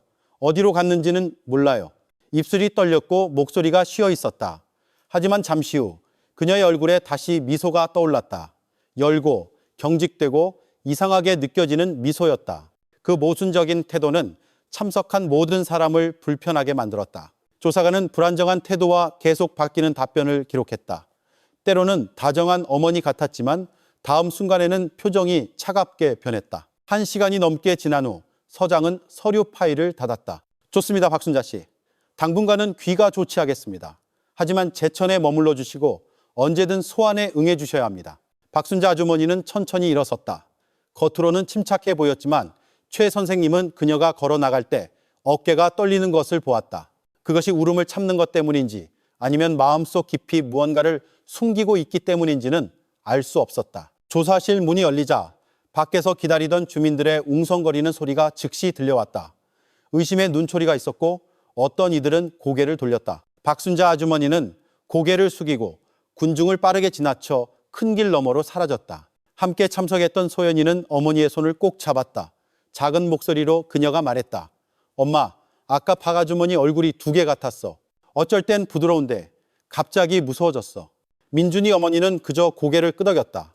입술이 떨렸고 감히 많은 말을 하지 못했다. 그날 이후 박순자 아주머니는 더 이상 평범한 구내식당 주인으로 보이지 않았다. 주민들의 눈에 그녀는 두 개의 얼굴을 가진 미스터리한 인물로 변했다. 하나는 따뜻함으로 가득 찼고 다른 하나는 어두운 그림자를 품고 있었다. 그리고 모두가 기다리는 진실은 여전히 그녀의 침묵 뒤에 굳게 잠겨 있었다. 2023년 9월 30일, 마을의 공기는 평소보다 더 무겁게 느껴졌다. 제천의 하늘은 맑았지만 주민들의 마음은 어두웠다. 평소 아이들의 목소리로 시끄럽던 제천중앙중학교는 이제 조용해 보였다. 정문은 잠겨 있었고 구내식당은 임시로 나무 판자로 막혀 있었다. 몇몇 학부모가 교문 밖에서 자녀가 하교하기를 기다리며 서 있었다. 아이들을 학교에서 간식을 사 먹게 하기를 꺼려했다. 예전에는 즐거움의 중심지였던 식당은 이제 그림자를 들이운 텅 빈 건물 같았다. 반면 제천경찰서는 긴장감으로 가득했다. 몇몇 경찰관이 방금 원주에서 돌아와 며칠 전 보낸 증거물에 대한 국립과학수사연구원의 분석 결과가 담긴 두툼한 서류 봉투를 들고 있었다. 파란색 뽀로로 열쇠고리, 흰색과 파란색 교복 조각, 그리고 검은 비닐봉지에 남은 얼룩의 잔해가 마침내 정밀 검사를 마쳤다. 그날 오후 서장은 몇몇 주민 대표를 초청해 초기 결과를 듣게 했다. 교사로서 최 선생님, 가족을 대표해 민준이 어머니, 그리고 몇몇 마을 유지들이 참석했다. 그들은 빛바랜 녹색 페인트가 칠해진 작은 회의실에 앉았다. 낡은 선풍기가 삐걱거리며 천천히 돌아 긴장된 분위기를 더하는 듯했다. 서장은 서류 봉투를 여러 방 안의 모든 사람을 쳐다본 뒤 무거운 목소리로 말했다. 여러분, 이것은 국과수의 공식적인 결과입니다. 모두 침착하게 들어주시기 바랍니다. 민준이 어머니는 맨 끝 의자에 앉아 있었다. 얼굴은 창백했다. 이전처럼 울지는 않았지만 무릎 위에 놓인 작은 가방을 꽉 쥐고 있었다. 그녀의 눈은 최악의 소식을 받아들일 준비를 하는 듯 텅 빈 채 책상을 응시했다. 서장은 첫 번째 페이지를 읽었다. 첫 번째 결과, 학교 뒤에서 발견된 파란색 뽀로로 열쇠고리는 민준이의 소유임이 확인되었습니다. 지문이 일치했고 실종자의 개인 물품과 동일한 실이 확인되었습니다. 방 안은 즉시 조용해졌다. 몇몇 사람이 긴 숨을 내쉬었다. 최 선생님은 고개를 숙이고 관자놀이를 눌렀다. 그는 이미 예상했지만 확인된 사실을 듣는 것은 여전히 가슴 아픈 일이었다. 서장은 계속했다. 두 번째 결과, 흰색과 파란색 교복 조각, 섬유 분석과 바느질 패턴을 통해 제천중앙중학교 교복과 일치함이 확인되었습니다. 붉은 흙 얼룩과 액체 자국이 있었으며 국과수는 혈액 성분인 헤모글로빈의 존재를 확인했습니다. 다만 이것이 인간의 혈액인지 동물의 혈액인지는 아직 확신할 수 없으며 추가적인 DNA 검사가 진행 중입니다. 헤모글로빈이라는 단어에 모든 눈이 휘둥그레졌다. 수군거리는 소리가 들리기 시작했지만 서장의 눈빛에 금세 잦아들었다. 최 선생님이 마침내 조용한 목소리로 입을 열었다. CCTV에 보였던 검은 비닐봉지는 어떻습니까? 서장은 다음 페이지를 넘겼다. 봉지 안에서 비정상적인 단백질 얼룩잔해가 발견되었습니다. 국과수는 동물과 인간의 혈액이 섞였을 가능성을 의심하고 있지만 추가 분석이 필요합니다. 잠정 결과에 따르면 적어도 일반적인 식재료에서 유래하지 않은 생물학적 흔적이 있었습니다. 그 말은 즉시 방 안의 공기를 더욱 무겁게 만들었다. 민준이 어머니는 두 손으로 얼굴을 가렸다. 몸이 떨렸다. 그녀는 소리를 내지 않고 조용히 흐느꼈다. 옆에 앉은 한 아주머니가 그녀의 어깨를 잡고 위로하려 했다. 서장은 단호하게 서류 파일을 닫았다. 이것이 잠정 결과입니다. 아직 DNA 검사를 기다리고 있지만 이 발견들이 심각한 무언가를 가리키고 있다는 것은 분명합니다. 주민 여러분께서는 인내심을 갖고 루머를 퍼뜨리지 말아 주십시오. 하지만 늘 그렇듯 소식은 억누를 수 없었다. 경찰서를 나오자마자 소문은 퍼지기 시작했다. 시장에서는 사람들이 검은 비닐봉지에 혈흔에 대해 속삭였다. 작은 골목에서는 아이들이 부모들이 논쟁하는 소리를 들었다. 일부는 박순자 아주머니가 연루되었다고 확신했고 일부는 여전히 믿기를 거부했다. 분식집에서의 대화 주제는 오직 하나, 국과수 결과였다. 그날 밤 주민들은 동네 회관에 모였다. 작은 강당은 사람들로 가득 찼고 목소리가 뒤섞여 소란스러웠다. 한 아저씨가 높은 목소리로 말했다. 증거가 이렇게 명백한데 왜 경찰은 아직 박 씨를 체포하지 않는 겁니까? 다른 아주머니가 반박했다. 하지만 그게 누구 피인지 아직 확실하지 않잖아요. 괜한 오해일 수도 있어요. 논쟁은 점점 뜨거워졌다. 누군가는 책상을 세게 두드렸고 누군가는 서서 손가락질을 했다. 두려움과 분노가 뒤섞여 분위기는 통제하기 어려워졌다. 최 선생님이 앞으로 나서서 진정시키려 했다. 여러분 제발 우리 모두 걱정되는 마음은 같지만 감정이 이성을 가리게 해서는 안 됩니다. 국과수 결과는 아직 초기 단계입니다. DNA 검사 결과를 기다려야 합니다. 분위기는 약간 가라앉았지만 주민들의 신뢰가 무너지기 시작했다는 것은 분명했다. 예전에는 공동체의 상징이었던 학교 식당은 이제 두려움의 원천이 되었다. 아이들은 밤에 학교 근처 길을 지나가는 것조차 거부했다. 집에서 소연이는 다시 일기장을 펼쳤다. 떨리는 손으로 그녀는 썼다. 오늘 국과수 결과가 발표되었다. 모두가 공황에 빠졌다. 비닐봉지에서 혈흔이 나왔다고 한다. 그 말을 듣고 무서웠지만 나는 아직 민준이가 돌아올 것이라고 믿는다. 아무도 잊지 않도록 계속 쓸 것이다. 한편 민준이 어머니는 방에 홀로 앉아 있었다. 그녀는 교복을 입고 미소 짓는 민준이의 사진을 바라보았다. 이번에는 눈물이 없었다. 그저 마음이 산산조각난 어머니의 지친 얼굴만 있었다. 거의 들리지 않는 목소리로 그녀는 속삭였다. 아들아, 무슨 일이 있든 엄마는 계속 널 기다릴 거야. 제천의 밤은 더 차갑게 느껴졌다. 월악산 자락에서 불어오는 바람이 뼈를 애는 듯한 한기를 몰고 왔다. 개 짖는 소리가 서로 응답하듯 울려 퍼졌다. 모든 주민들은 국과수 결과가 시작에 불과하다는 것을 알았다. 진짜 진실은 아직 굳게 잠긴 식당 문 뒤에 숨어 기다리고 있었다. 10월 2일 제천의 하늘은 밤새 내린 폭우 끝에 여전히 흐렸다. 아침 공기는 축축했고 제천중앙중학교 마당에 붉은 흙은 미끄러운 진흙으로 변해 있었다. 그날 아침 학교는 임시로 다시 문을 열었다. 아이들은 핵심 과목 수업만 듣고 바로 하교했다. 부모들은 교문 밖에서 기다리며 아이들이 학교 환경에 오래 머무는 것을 꺼려했다. 예전에는 활기의 중심이었던 구내식당은 이제 나무 판자로 굳게 막혀 있었다. 정문 앞 분위기는 평소와 달랐다. 경찰차가 멈춰서고 몇몇 경찰관이 내렸다. 서장이 직접 원주에서 온 2명의 과학수사팀원과 함께 현장에 나타났다. 주민들은 교문 밖에서 무슨 일이 일어날지 지켜보려 몰려들었다. 모든 시선은 잠긴 식당에 쏠려 있었다. 서장은 이전에 압수한 쇠 열쇠를 받았다. 한 바퀴 돌리자 식당 문이 열렸다. 길게 삐걱거리는 소리가 울려 퍼져 몇몇 주민들의 소름을 돋게 했다. 문이 밀리자 퀴퀴한 공기와 오래된 기름 냄새가 섞여 코를 찔렀다. 식당 안은 조용해 보였다. 나무 테이블에는 먼지가 쌓여 있었고 큰 소티 구석에 나뒹굴고 있었다. 하지만 주방 구석에 의심스러운 것이 있었다. 몇 개의 낡은 자루가 쌓여 바닥을 덮고 있었다. 한 수사관이 천천히 그것들을 치우자 기름때와 먼지로 덮여 거의 보이지 않던 작은 나무 문이 드러났다. 서장님, 여기 아래로 가는 문이 있습니다. 수사관이 말했다. 분위기는 갑자기 소란스러워졌다. 밖에서 주민들의 속삭임이 들려왔다. 동행했던 최 선생님은 가슴이 답답해지는 것을 느꼈다. 그는 이 식당에 수십 번 들어왔지만 비밀문이 있다는 것은 이제야 알았다. 서장이 신호를 보냈다. 나무 문이 조심스럽게 열리자 바닥 아래에 작은 저장 공간이 드러났다. 축축한 냄새와 형언할 수 없는 악취가 즉시 피어올랐다. 손전등으로 수사관은 비좁은 공간을 샅샅이 살폈다. 안에서 그들은 여러 개의 검은 비닐봉지를 발견했다. 비어 있었지만 말라붙은 갈색 얼룩이 남아 있었다. 또한 표면에 그을음 자국이 있는 낡고 녹슨 솥도 있었다.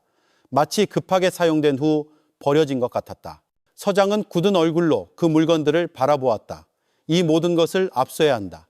장갑 없이는 아무것도 만지지 마라. 경찰관들은 즉시 비닐봉지와 낡은 솥을 들어 올려 특수 용기에 넣었다. 교문 밖 주민들의 목소리는 더욱 커졌다. 몇몇은 소리쳤다. 봐, 정말 숨긴 게 있었어. 경찰은 평정을 유지하려 했었다. 서장은 군중을 향해 고개를 돌렸다. 여러분 진정하십시오. 이것은 추가 증거물일 뿐입니다. 아직 아무것도 결론 내릴 수 없습니다. 하지만 그의 말은 억측의 흐름을 막을 수 없었다. 한 아주머니가 이웃에게 속삭였다. 내가 박 씨가 아침 일찍 검은 봉지 가져오는 걸 본 적이 있어. 아마 여기에 뒀나 봐. 다른 아저씨가 맞장구 쳤다. 저 공간이 깨끗했다면 왜 굳이 닫아뒀겠어? 분명 비밀이 있는 거야.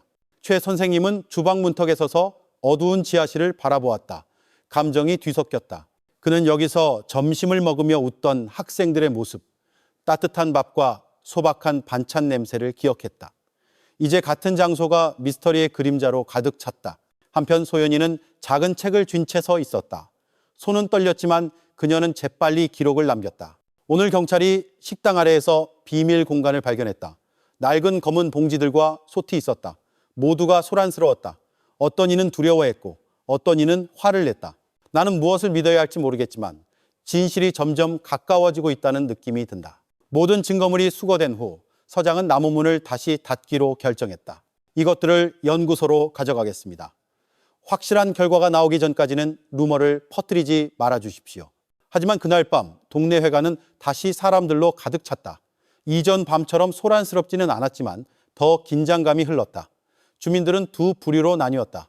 일부는 박순자 아주머니를 즉시 구속해야 한다고 주장했고, 일부는 두려움 때문에 침묵을 선택했다. 한 아저씨가 큰 소리로 말했다.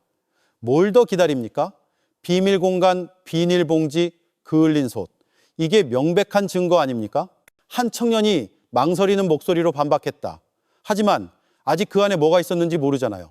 섣불리 비난해서는 안 돼요. 하지만 청년의 목소리는 묻혔다. 대다수의 주민들은 두려움과 분노 사이에 갇혀 있었다.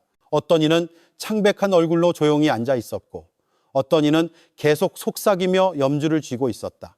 또 어떤 이는 불안하게 서성였다. 최 선생님이 다시 나서서 진정시키려 했지만 이번에는 그의 목소리가 소란 속에서 거의 들리지 않았다. 그는 주민들의 눈에 비친 자신의 신뢰가 옅어지고 있다는 것을 깨닫기 시작했다. 그들은 더 이상 예전처럼 그의 조언을 듣지 않았다. 그는 마을의 평온을 지키지 못했다는 자책감에 무거운 발걸음으로 집으로 돌아갔다. 민준이 어머니의 집에서는 그녀가 멍하니 앉아 있었다. 얼굴은 창백했고 몸은 지쳐 있었다. 그녀는 더 이상 큰 소리로 울지 않았다. 눈물은 마른 듯했다. 그녀는 그저 미소 짓는 민준이의 사진을 바라보며 말없는 그림에서 힘을 얻으려는 듯했다. 입술이 조용히 떨렸다. 아들아, 이 모든 것이 빨리 끝나기만 한다면. 제천의 밤은 평소보다 더 차갑게 느껴졌다. 월악산에서 불어오는 바람이 창틈으로 스며들어 젖은 흙냄새를 실어날랐다. 개 짖는 소리가 서로 응답하듯 울려 퍼져 불안감을 더했다. 주민들은 비밀 공간의 발견이 시작에 불과하다는 것을 알았다. 아직 더 큰 무언가가 그 식당 주방 뒤에 숨어 있었다. 곧 온 마을을 상상도 못했던 쓰라린 진실 속으로 끌어들일 미스터리가. 10월 5일, 제천은 아침부터 폭우에 휩싸였다. 거리는 미끄러웠고 물길은 마른 나무십들을 배수로로 실어날라 반복적인 소리를 냈다. 하지만 제천경찰서의 분위기는 그날 날씨보다 훨씬 더 뜨거웠다. 원주 국가수에서 온 최종 DNA 검사 결과가 마침내 도착했다. 두툼한 갈색 서류 봉투가 서장의 책상 위에 놓여 있었고 굳은 표정의 두 경찰관이 지키고 있었다. 서장은 등을 꼿꼿이 세우고 앉아 서류 봉투를 천천히 두드렸다.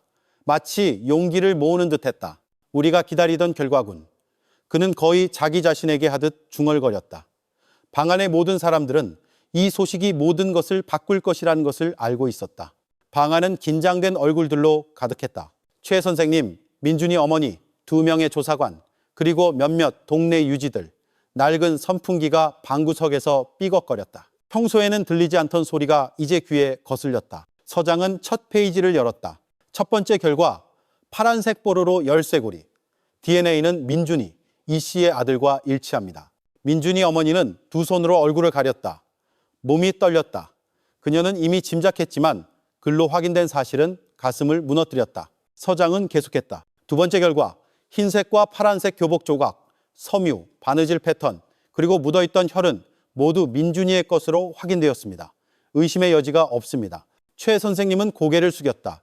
손가락이 무릎을 꽉 쥐었다. 가슴이 쥐어짜 있는 것 같았다.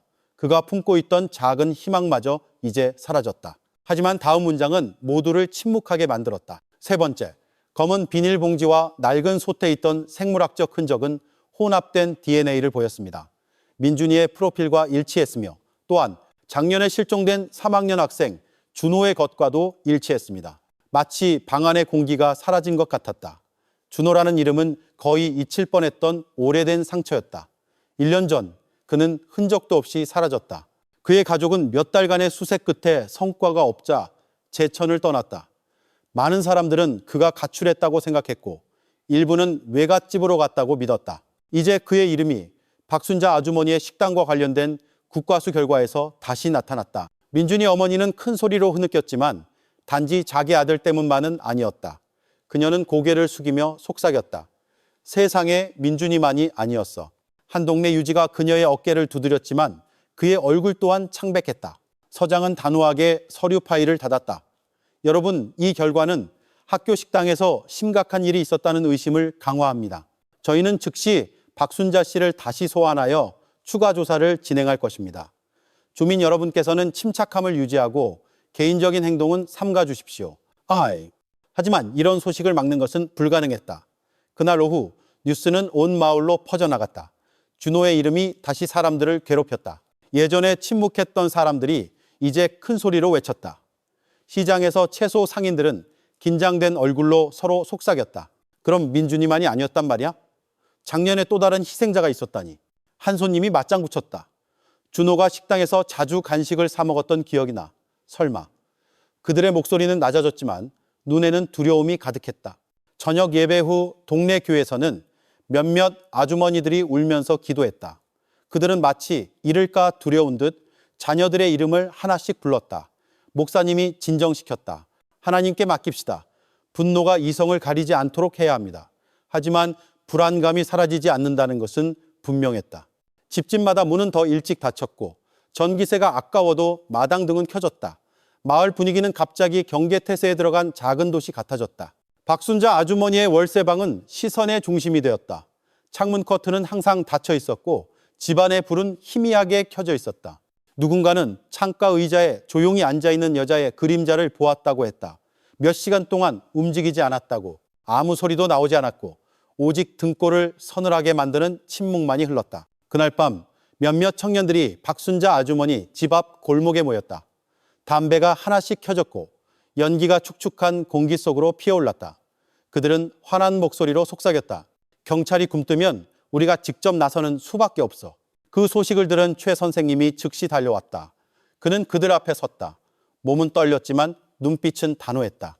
안 돼. 사적 제재는 안 돼. 만약 당신들이 잘못된 행동을 하면 우리 모두가 그 결과를 감당해야 할 거야. 한 청년이 턱을 굳히며 그를 쳐다보았다. 선생님, 우리도 아이가 있고 동생이 있어요. 가만히 있다가 또 다른 희생자가 나올 수도 있잖아요. 최 선생님은 말을 잃었다. 그 말이 가슴을 때렸다. 그는 그들의 두려움이 현실이라는 것을 알았다. 하지만 그는 또한 하나의 경솔한 행동이 더 많은 생명을 파괴할 수 있다는 것도 알았다. 떨리는 목소리로 그는 그저 말할 수 있을 뿐이었다. 믿어주세요. 법이 해결하게 둡시다. 하지만 그는 자신의 목소리가 더 이상 예전처럼 신뢰받지 못한다는 것을 깨달았다. 누구에 대한 것이든 주민들의 신뢰는 안전감의 붕괴와 함께 무너져 내렸다. 한편 작은 방에서 소연이는 창가에 앉아 있었다. 일기장은 책상 위에 놓여 있었지만 이번에는 글을 쓰지 않았다. 그녀는 그저 창문에 떨어지는 빗방울을 바라보며 그 소리를 듣고 있었다. 마음속으로 그녀는 조용히 기도했다. 하나님, 민준이를 지켜주세요. 이 진실이 모든 사람을 파괴하지 않게 해주세요. 그날 밤 제천은 무서운 분위기에 휩싸였다. 가랑비는 여전히 내렸고 차가운 바람이 집의 모든 틈새로 스며들었다. 밖에서는 주민들의 속삭임이 울려 퍼졌다. 내일이면 박순자 씨는 더 이상 빠져나갈 수 없을 거야. 10월 6일 아침, 제천은 짙은 안개에 휩싸였다. 밤새 내린 비의 흔적이 지붕에서 여전히 떨어졌고 미끄러운 길 때문에 사람들은 조심스럽게 걸어야 했다. 하지만 제천 경찰서에서는 경찰관들의 발걸음이 오히려 더 빨라졌다. 그날은 DNA 결과가 나온 후 박순자 아주머니가 두 번째 조사를 위해 다시 소환되는 날이었다. 주민들은 새벽부터 경찰서 문 앞에 모여 있었다. 어떤 이는 기도했고 어떤 이는 긴장된 얼굴로 기다렸다. 단순한 조사실 안, 하얀 형광등이 차갑게 켜져 있었다. 책상 한쪽에는 서장과 2명의 조사관이 DNA 결과 파일이 열린 채 앉아 있었다. 반대편에서 박순자 아주머니가 느린 걸음으로 들어왔다. 그녀는 수수한 갈색 저고리를 입고 있었고 얼굴은 창백하고 지쳐 보였다. 평소 단정하던 머리는 흐트러져 있었다. 그녀는 입고 있던 옷자락 끝을 반복해서 쥐어짰다. 불안한 사람의 습관처럼 서장이 단호한 목소리로 대화를 시작했다. 박순자 씨, 국가수 결과는 명백합니다. 열쇠고리, 교복, 심지어 비닐봉지와 낡은 솥의 얼룩까지 모두 민준이와 준호와 관련이 있습니다. 당신은 현장에 있었습니다. 설명해 주십시오. 박순자 아주머니는 고개를 숙이고 긴 숨을 내쉬었다. 그리고 희미하게 말했다. 저는 그 아이들을 해칠 생각이 전혀 없었어요. 젊은 조사관이 재빨리 반박했다. 하지만 그들의 DNA가 당신 주방에서 발견되었습니다. 어떻게 그럴 수 있죠? 박순자 아주머니는 입술을 깨물었다. 손가락이 나무 책상을 천천히 두드렸다. 그 작은 소리가 조용한 방 안에서 선명하게 들렸다. 민준이도 준호도 저를 자주 도와줬어요. 착한 아이들이었죠. 가끔 넘어져서 다치면 제가 상처를 닦아주곤 했어요. 아마 그때 피가 묻었을지도 몰라요. 그 대답은 허술하게 들렸다. 선임 조사관이 고개를 저었다. 아주머니, 저희가 발견한 얼룩은 작은 상처가 아닙니다. 큰 비닐봉지와 솥에 있던 자국입니다. 가벼운 극힌 상처에서 나올 수 있는 게 아닙니다. 박순자 아주머니는 두 손으로 얼굴을 가렸다. 이번에는 바로 울지 않았지만 어깨가 들썩였다. 숨이 가빴다. 이런 일이 일어나길 원하지 않았어요. 그녀는 마치 자기 자신에게 말하듯 중얼거렸다. 증인으로 참석한 최 선생님은 목덜미가 서늘해지는 것을 느꼈다. 박순자 아주머니의 말은 불분명했다. 절반은 인정 같았고 절반은 부인 같았다. 서장이 몸을 앞으로 기울였다. 박순자 씨, 저희는 변명을 찾는 게 아닙니다. 진실을 찾고 있습니다. 만약 무슨 일이 있었다면 지금 말하십시오. 침묵은 상황을 악화시킬 뿐입니다. 마침내 박순자 아주머니의 눈에서 눈물이 떨어졌다. 그녀는 천천히 얼굴을 들었다. 눈은 붉고 젖어 있었지만 두려움과 절망이 뒤섞인 다른 섬광이 있었다. 저는 아들이 죽은 후에 너무 외로웠어요. 아무도 없었죠. 민준이를 보고 준호를 보면서 제 아들 같다고 느꼈어요. 하지만 가끔 화가 났어요. 제 자신을 통제할 수 없었죠. 아이들이 고집을 부리면 이성을 잃었어요. 방 안은 즉시 조용해졌다. 모두가 숨을 죽였다. 조사관이 단호한 목소리로 물었다. 화가 나서 어떻게까지 했습니까? 박순자 아주머니는 다시 고개를 숙였다. 목소리가 갈라졌다. 손이 옷자락 끝을 긁어 실이 풀릴 정도였다. 저는 그냥 아이들이 조용히 하길 바랐을 뿐이에요. 제가 너무 세게 그랬다는 걸 깨닫지 못했어요. 서장이 그녀를 날카롭게 쳐다보았다. 그럼 폭행이 있었다는 걸 인정하는 겁니까? 박순자 아주머니는 재빨리 고개를 저었다. 아니요, 아니요. 그럴 의도는 없었어요. 그냥 진정시키려고 했을 뿐인데 모든 것이 엉망이 되어버렸어요. 대답은 부인과 인정 사이에서 더욱 모호해졌다. 그녀의 말은 금이 간 벽과 같았다. 완전히 무너지지는 않았지만 더 이상 온전하지 않다는 것은 분명했다. 최 선생님은 텅 빈 바닥을 응시했다. 그는 더 이상 아무 말도 할 수 없었다. 분노와 연민이 뒤섞여 마음이 요동쳤다. 그는 식당에서 소동기는 것을 도우며 웃던 민준이의 미소를 떠올렸다. 이제는 그저 추억이 되어버린 미소였다. 서장이 마침내 파일을 닫았다. 오늘 조사는 여기까지입니다. 박순자 씨, 변호인 동석하에 공식 조사를 계속할 것입니다. 당신이 말한 내용은 기록될 것입니다. 박순자 아주머니가 밖으로 끌려나갈 때 그녀의 얼굴은 텅 비어 있었다. 그녀는 느리게 걸었고 발걸음은 불안정했다. 밖에서 기다리던 주민들의 목소리가 즉시 터져 나왔다. 어떤 이는 저 여자 체포해 라고 소리쳤고 어떤 이는 증오에 찬 시선으로 그녀의 얼굴을 휴대폰으로 찍었다. 하지만 어떤 이는 그저 창백한 얼굴로 굳은 채 서 있었다. 소리칠 힘도 없는 듯 했다. 경찰이 군중을 막으려 했지만 분위기는 뜨거웠다. 경찰서 울타리는 가까이 다가가려는 몇몇 사람들 때문에 흔들렸다. 민준이 어머니는 군중 속에 서 있었다. 눈은 젖어 있었지만 소리치지는 않았다. 그녀의 얼굴은 화를 낼 힘마저 잃은 사람처럼 텅 비어 있었다. 소연이는 어머니의 손을 꼭 잡고 망가진 얼굴로 지나가는 박순자 아주머니를 쳐다보았다. 어린 마음에 소연이는 이상한 감정을 느꼈다. 두려움 외에 그녀는 박순자 아주머니에게서 깊은 슬픔의 그림자를 보았다. 연민을 느낄 뻔한 슬픔이었다. 경찰차가 박순자 아주머니를 태우고 떠날 때 군중의 외침은 여전히 공중에 울려 퍼졌다. 몇몇 젊은이들은 분노에 차 휘파람을 불었고 일부 부모들은 침울한 얼굴로 고개를 숙였다. 평화롭던 제천은 이제 의심과 분노로 가득 찬 작은 도시로 변했다. 그날 해가 높이 떴음에도 안개는 쉬이 거치지 않았다. 마치 하늘조차 모든 진실을 드러내기를 꺼리는 것 같았다. 주민들은 박순자 아주머니의 완전한 자백이 시간 문제라는 것을 알았다. 그리고 그 순간이 오면 더 이상 부인할 여지는 없을 것이었다. 10월 8일 제천경찰서는 아침부터 삼엄하게 경비가 강화되었다. 순찰차 2대가 앞에 주차되었고 무장한 경찰관 몇 명이 울타리 주변에 줄지어 섰다. 새벽부터 주민들이 몰려들었다. 어떤 이는 손에 염주를 들고 기도했고 어떤 이는 불안한 얼굴로 그저 기다렸다. 그들은 오늘 박순자 아주머니가 변호인 동석하에 재조사를 받을 것이라는 것을 알았다. 결정적인 날로 여겨지는 날이었다. 조사실 안, 하얀 형광등이 차갑게 켜져 있었다.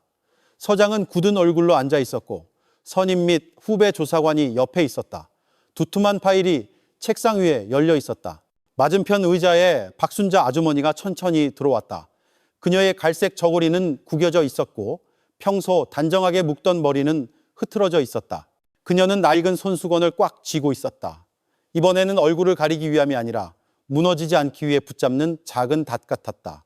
서장이 단호한 어조로 대화를 시작했다. 박순자 씨, DNA 결과와 이전 조사를 바탕으로 오늘 완전한 진술을 요구합니다. 더 이상 애매한 답변은 안 됩니다. 준비되셨습니까? 박순자 아주머니는 오랫동안 고개를 숙였다. 그녀의 젊은 변호사가 귀에 무언가 짧게 속삭였다. 몇 초의 침묵 후 그녀가 고개를 끄덕였다. 네, 준비됐습니다. 선임 조사관이 증거물들을 하나씩 꺼냈다. 파란색 뽀로로 열쇠고리, 흰색과 파란색 교복 조각, 검은 비닐봉지, 녹슨 솥, 모든 것이 책상 위에 놓였다. 이 물건들의 DNA는 민준이와 준호의 것과 일치합니다. 설명해 주십시오. 방 안은 갑자기 조용해졌다. 벽시계가 크게 똑딱거렸고 매초가 길게 느껴졌다. 박순자 아주머니는 무거운 숨을 내쉬었다. 목소리가 떨리며 말했다. 더 이상 도망칠 수 없겠네요. 네, 그 아이들 것입니다. 그녀는 잠시 말을 멈추고 아래를 내려다보았다. 손가락이 낡은 손수건 끝을 긁었다. 민준이는 그 아이는 식당에서 저를 자주 도와줬어요. 마치 세상을 떠난 제 아들 같았죠. 하지만 어느 날 오후 아이가 큰 솥을 떨어뜨렸어요. 제가 화가 나서 소리를 질렀어요. 제가 너무 세게 팔을 잡아당겼어요. 아이가 넘어지면서 머리를 책상에 부딪혔어요. 그리고는 움직이지 않았어요. 목소리가 갈라졌고 눈물이 떨어졌다. 저는 공황 상태였어요. 몸을 흔들었지만 그대로였어요. 어떻게 해야 할지 몰랐어요. 머릿속이 하얘졌죠. 사람들이 알까봐 두려웠어요. 그래서 제가 숨겼어요. 비닐봉지에 넣었어요. 아무 생각도 할 수 없었어요. 조사관은 고개를 숙이고 빠르게 기록했다. 서장은 가슴이 답답했지만 똑바로 쳐다보았다. 박순자 아주머니는 계속했다. 이번에는 목소리가 거의 속삭임에 가까웠다. 준호도 1년 전에 자주 왔어요. 그날은 장난을 치다가 제가 아끼던 간장병을 깼어요. 제가 화가 나서 너무 세게 밀었어요. 민준이처럼. 아이가 넘어져서 일어나지 못했어요. 알레, 손이 떨렸고 낡은 손수건은 거의 찢어질 뻔했다. 저는 한 번도 계획한 적이 없어요. 그냥 아이들이 조용히 하길 바랐을 뿐인데 그 후로 모든 것이 무너졌어요. 저는 혼자였고 두려웠어요. 식당은 제가 모든 것을 숨기는 장소가 되어버렸어요. 방은 너무나 조용해서 조사관의 페니 종이를 긁는 소리만 들렸다. 서장이 몸을 앞으로 기울였다. 그럼 비록 의도하지 않았다고는 하지만 민준이와 준호가 당신의 행동 때문에 사망했다는 것을 인정하는 겁니까? 박순자 아주머니는 젖은 얼굴로 천천히 고개를 끄덕였다. 네, 인정합니다. 구석에 앉아있던 민준이 어머니는 눈물을 참지 못했다. 목소리가 갈라지며 속삭였다. 민준아. 소연이는 어머니를 꼭 껴안고 자신의 눈물을 참으려 애썼다. 하지만 마음속으로 소연이는 두려움과 연민이 뒤섞인 이상한 감정에 휩싸였다. 그녀는 박순자 아주머니를 단지 가해자로만 본 것이 아니라 상처받고 외로운 한 명의 어머니로도 보았다. 증인이었던 최 선생님은 얼굴에서 안경을 내렸다. 렌즈를 닦는 손이 떨렸다. 먼지도 없는데 말이다. 그는 아무도 쳐다볼 수 없었다. 마음속 목소리가 떨렸다. 어떻게 예전에 웃음으로 가득 찼던 식당이 죽음의 장소로 변할 수 있었을까? 서장이 책상을 두드렸다. 공식 조사는 이 자백을 기록합니다. 법적 절차가 진행될 것입니다. 박순자 아주머니가 밖으로 끌려나갈 때 그녀의 얼굴은 텅 비어 있었고 발걸음은 마치 악몽 속을 걷는 사람처럼 느렸다. 건물 밖에서 아침부터 기다리던 주민들은 자백 소식을 듣자마자 소란을 피웠다. 어떤 이는 분노에 차소리쳤다. 우리가 처음부터 말했잖아. 어떤 이는 휴대폰으로 녹화하며 순식간에 소식을 퍼뜨렸다. 하지만 어떤 이는 그저 창백한 얼굴로 얼어붙은 채 서 있었다. 친절한 식당 주인이 그런 어두운 비밀을 품고 있었다는 사실을 믿을 수 없는 듯했다. 한 어머니는 반사적으로 아이를 꼭 껴안았다. 한 노인은 손으로 얼굴을 가리고 반복해서 기도했다. 한 청년은 소리쳤다. 최대한 무겁게 처벌해라. 반면 어떤 10대는 그저 멍하니 바라볼 뿐 너무 충격을 받아 아무 소리도 내지 못했다. 최 선생님은 무거운 발걸음으로 건물을 나섰다. 주민들이 그를 둘러싸고 질문을 퍼부었다. 그는 붉어진 눈으로 그들을 바라보며 조용히 말했다. 모든 것은 법에 따라 처리될 것입니다. 우리는 쓰라리더라도 현실을 받아들일 준비를 해야 합니다. 경찰차가 박순자 아주머니를 태우고 떠날 때 분위기는 더욱 혼란스러워졌다. 어떤 이는 분노에 차차채를 두드렸고 어떤 이는 흐느껴 울었다. 또 어떤 이는 더 이상 지켜볼 수 없는 듯 집으로 달려갔다. 그날 제천의 하늘은 비 없이 흐렸다. 공기는 마치 땅에 눈물을 참는 듯 무거웠다. 박순자 아주머니의 자백은 마침내 미스터리를 끝냈지만 동시에 모든 주민들의 마음에 큰 상처를 남겼다. 치유되기까지 오랜 시간이 걸릴, 어쩌면 결코 아물지 않을 상처였다. 10월 10일 박순자 아주머니의 자백 이틀 후 제천시는 여전히 침울함에 휩싸여 있었다. 아침 안개가 월악산 자락에서 짙게 내려와 집 지붕과 길가에 느티나무들을 덮었다. 평소 시끌벅적하던 시장은 이제 한산하게 느껴졌다. 아주머니들은 서둘러 장을 보고 고개를 숙인 채 별말 없이 집으로 돌아갔다. 박순자 아주머니의 이름이 언급될 때마다 대화는 갑자기 낮아졌다가 어색한 침묵으로 끊겼다. 자백 소식은 이미 도시 전체에 퍼졌다. 지역신문은 큰 글씨로 구내식당 주인 범행 자백이라고 썼다. 분식집에서 남자들은 신문을 읽으며 고개를 저었다. 한 아저씨가 책상을 치며 큰 소리로 말했다. 결국 자백했군. 하지만 다른 구석에서 한 할아버지가 속삭였다. 믿기 힘들어. 예전에는 아이들에게 참 다정했는데 정말 이 모든 게 사실일까? 학교에서 구내식당은 나무 판자로 굳게 막혀 있었다. 출입 금지, 경찰 증거물이라는 큰 글씨가 붙어 있었다. 예전에는 붐비던 학교 마당은 이제 조용했다. 아이들은 집에서 싸온 도시락을 들고 침울한 얼굴로 교실 의자에 앉아 있었다. 그들 사이에서는 밤에 식당 앞을 지나가면 소 떨어지는 소리가 들린대 라며 두려움에 찬 속삭임이 오갔다. 선생님이 꾸짖었지만 두려움은 이미 그들의 마음에 자리 잡은 뒤였다. 최 선생님은 무거운 발걸음으로 그 마당을 지나갔다. 그는 식당 문을 막고 있는 나무 판자를 바라보았다. 민준이와 준호에 대한 기억이 스쳐 지나갔다. 식당에서 박순자 아주머니를 도우며 웃던 두 아이, 가슴이 답답했다. 그는 오늘 어떤 문학 수업도 학생들을 위로할 수 없다는 것을 알았다. 작은 골목의 소박한 집에서 민준이 어머니는 민준이의 사진 앞에 앉아 있었다. 이번에는 그저 울기만 하는 것이 아니었다. 사진 옆에 작은 향을 피우고 쉰 목소리로 기도를 올렸다. 소연이가 옆에 앉아 어머니의 손을 잡았다. 소연아, 그녀가 속삭였다. 엄마는 아직도 밤마다 민준이가 문 앞에 서 있는 것 같아. 소연이는 눈물을 참으며 어머니를 꼭 껴안았다. 민준이는 더 좋은 곳에 있을 거예요, 엄마. 우린 그렇게 믿어야 해요. 하지만 소연이의 마음도 텅 빈 것 같았다. 밤마다 그녀의 기도는 점점 길어졌다. 어머니를 위한 힘과 오빠의 영혼을 위한 평온을 간구하며 한편 이미 이사했던 준호의 가족은 소식을 듣고 제천으로 다시 돌아왔다.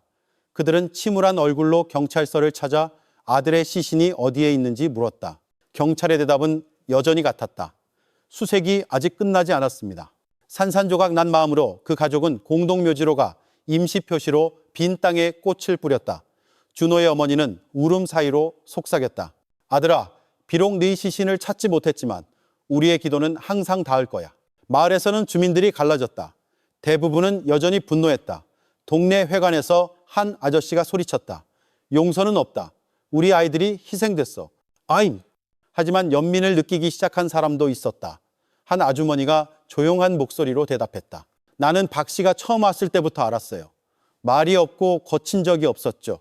아마 정말 자제력을 잃었던 거지 일부러 그런 건 아닐 거예요. 그 논쟁은 분위기를 뜨겁게 만들었다. 어떤 이는 일찍 집문을 닫고 대화에 끼어들지 않으려 했고 어떤 이는 여전히 모여 큰 소리로 이야기를 반복했다. 밤은 길게 느껴졌다. 개 짖는 소리가 더 자주 들렸다. 마치 동물들조차 인간의 불안을 느끼는 것 같았다. 경찰은 재판 서류 준비에 바빴다. 서장은 간단한 회의를 주재하며 모든 증거가 완벽하게 준비되었는지 확인했다. DNA 결과, 증인 진술, 박순자 씨의 자필 자백, 허점이 없어야 합니다. 이 사건은 주민들의 신뢰를 흔들었습니다. 법은 명확하게 집행돼야 합니다. 하지만 그 단호함 뒤에 경찰관들 또한 마음이 무거웠다. 한 젊은 조사관이 속삭였다. 만약 그녀가 정말 의도하지 않았다면 처벌은 여전히 무겁겠지만 내가 보기엔 이미 무너진 사람 같았어. 동료는 짧게 대답했다. 법은 법이야. 개인적인 감정이 이유가 될 수는 없어. 그날 밤 박순자 아주머니의 월세방은 칠흑같이 어두웠다. 경찰이 문을 봉인했지만 그 골목을 지나는 주민들은 여전히 발걸음을 재촉했다. 몇몇 10대들이 대담하게 다가가 창문 안으로 손전등을 비춰보려 했다. 바람에 나무 판자가 삐걱거리자 그들은 비명을 지르며 허둥지둥 도망쳤다. 긴장된 웃음과 두려움이 뒤섞인 소리를 남긴 채 최 선생님은 그날 밤 일기장에 기록을 남겼다. 손이 떨려 잉크가 번졌다. 요즘 제천은 영혼 없는 도시 같다. 웃음은 없고 속삭임과 두려움뿐이다. 재판은 아직 시작되지 않았지만 상처는 이미 깊다. 시간이 치유해 줄 수 있을지 모르겠지만 기도가 길을 안내할 것이라 믿는다. 부디 우리 모두가 앞으로의 날들을 견뎌낼 힘을 갖기를. 제천은 여전히 침울했다. 사람들은 다시 일터로 나갔고 아이들은 계속 학교에 다녔다. 하지만 그 식당의 그림자는 항상 존재했다. 모두가 박순자 아주머니의 재판을 복잡한 마음으로 기다렸다. 분노, 두려움, 호기심, 심지어는 남몰래 연민을 느끼는 사람도 있었다. 상처는 아직 아물지 않았고 도시 전체는 진실을 향한 여정이 아직 끝나지 않았다는 것을 알고 있었다. 10월 15일 청주지방법원 제천지원의 법정은 10,000원이었다. 나무의자는 아침부터 온 제천 주민들로 가득 찼다. 일부는 분노한 얼굴을 하고 있었고 일부는 그저 조용히 고개를 숙이고 있었다. 방 안의 공기는 긴장감으로 무거웠다. 피고인석의 박순자 아주머니는 수수한 저고리를 입고 앉아 있었다. 얼굴은 창백했고 눈은 퀭했다. 머리는 대충 쪽을 찌고 있었다. 무릎 위에 놓인 손은 때때로 떨렸다. 옆에는 젊은 변호사가 함께했다. 판사가 단호한 목소리로 재판을 시작했다. 오늘 우리는 제천 주민들을 뒤흔든 사건을 심리합니다. 피고인 박순자, 구내식당 주인으로 두 아이 민준이와 준호의 사망을 초래한 혐의로 기소되었습니다. 분위기는 조용했고 낡은 선풍기가 삐걱거리는 소리만 들렸다. 검사는 단호하게 기소 요지를 낭독하며 DNA 결과, 증인 진술, 그리고 박순자 아주머니의 자백을 언급했다. 비록 피고인이 의도하지 않았다고 자백했으나 그녀의 과실은 두 어린 생명을 앗아갔습니다. 저희는 무기징역을 구형합니다. 방청석에서 웅성거리는 소리가 들렸다. 몇몇은 속삭였고 어떤 이는 고개를 끄덕였고 어떤 이는 눈물을 흘렸다. 변호인이 변론할 차례가 되자 그는 떨리는 목소리로 일어섰다. 존경하는 재판장님, 피고인은 분명 잘못했습니다. 하지만 그녀 또한 깊은 마음의 상처를 입은 피해자입니다. 자식을 잃은 슬픔, 외로움, 그리고 자신을 통제하지 못한 무력감, 부디 정상 참작을 간청합니다. 판사가 박순자 아주머니를 쳐다보았다. 피고인, 할 말 있습니까? 박순자 아주머니는 천천히 일어섰다. 목소리는 거의 들리지 않을 정도로 작았다. 저는 민준이와 준호를 되돌릴 수 없습니다. 평생 후회하며 살겠습니다. 그들의 가족과 모든 주민들에게 사죄드립니다. 용서를 바라지 않습니다. 다만 진실이 명확해지기를 바랄 뿐입니다.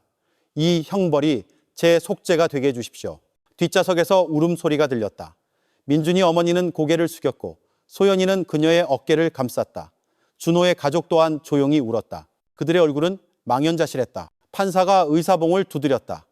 증거와 자백을 고려하여 재판부는 피고인 박순자에게 무기징역을 선고합니다. 법정은 술렁이었다. 어떤 이는 안도하며 소리쳤고 어떤 이는 울었고 어떤 이는 그저 멍하니 앉아 있었다. 박순자 아주머니는 눈을 감고 체념한 얼굴로 다시 자리에 앉았다. 재판이 끝난 후 주민들은 무거운 발걸음으로 밖으로 나왔다. 법원 마당에서 최 선생님은 흐린 하늘을 올려다보았다. 그는 함께 있던 몇몇 교사들에게 희미하게 말했다. 우리는 아이들을 잃었고 신뢰도 잃었습니다. 하지만 이 상처를 통해 아이들을 더 잘 지키는 법을 배우길 바랍니다. 민준이 어머니는 소연이와 함께 천천히 걸었다. 얼굴은 지쳐 있었지만 목소리는 단호했다. 오늘부터 우리는 살아가야 해. 민준이를 위해서. 소연이는 고개를 끄덕였다. 눈물이 뺨을 타고 흘렀지만 그녀의 발걸음은 굳건했다. 형량 소식은 제천 전역으로 빠르게 퍼져나갔다. 그날 밤 주민들은 작은 교회에 모여 추모 예배를 드렸다. 그들은 민준이와 준호를 위해 성경을 읽으며 두 영혼이 평안하기를 바랐다. 기도 사이에는 안도감도 있었지만 깊은 슬픔도 함께했다. 학교 구내식당은 여전히 굳게 잠겨 아직 완전히 아물지 않은 상처의 상징이 되었다. 하지만 서서히 아이들은 다시 마당에서 놀기 시작했다. 작은 웃음소리가 다시 들려왔다. 비록 그 속에 두려움의 그림자가 여전히 남아 있었지만 최 선생님은 일기장에 마지막 기록을 남겼다. 삶은 항상 시련을 가져온다. 때로는 가장 믿었던 곳에서부터 이 비극을 통해 나는 통제되지 않는 사랑이 상처로 변할 수 있고 외로움이 우리를 길 잃게 할 수 있다는 것을 배웠다. 우리는 가족, 아이들, 그리고 우리 자신의 마음을 지켜야 한다. 길을 잃지 않도록. 부디 민준이와 준호가 평안하기를, 그리고 이 도시가 상처로부터 일어서는 법을 배우기를. 그 이야기는 제천 주민들에게 깊은 교훈을 남겼다. 신뢰는 깨지기 쉽고 아이들에 대한 책임은 가장 큰 사명이라는 것. 그리고 그날 밤 잿빛 하늘 아래 제천에서 주민들의 기도는 저녁 기도 소리와 함께 올라갔다. 그 큰 상처가 언젠가는 아물 것이라는 희망을 품고서 이 이야기에서 우리는 신뢰가 매우 소중하지만 동시에 얼마나 깨지기 쉬운지를 배웁니다. 아무리 안전해 보이는 곳이라도 예상치 못한 위험이 숨어 있을 수 있습니다. 그러므로 우리는 항상 아이들을 세심한 주의로 지켜보고 그들의 말에 귀 기울이며 그들이 혼자 세상에 맞서도록 내버려 두지 말아야 합니다. 우리 모두에게 외로운 마음이 상처로 변하지 않도록 합시다. 사회 속에서 서로에게 관심을 갖고 인사를 나누며 지지해 주는 것이 비극을 예방하는 가장 좋은 방법입니다. 이 이야기에서 지혜를 얻어 우리의 삶이 더 신중하고 동시에 사랑으로 가득 차기를 바랍니다.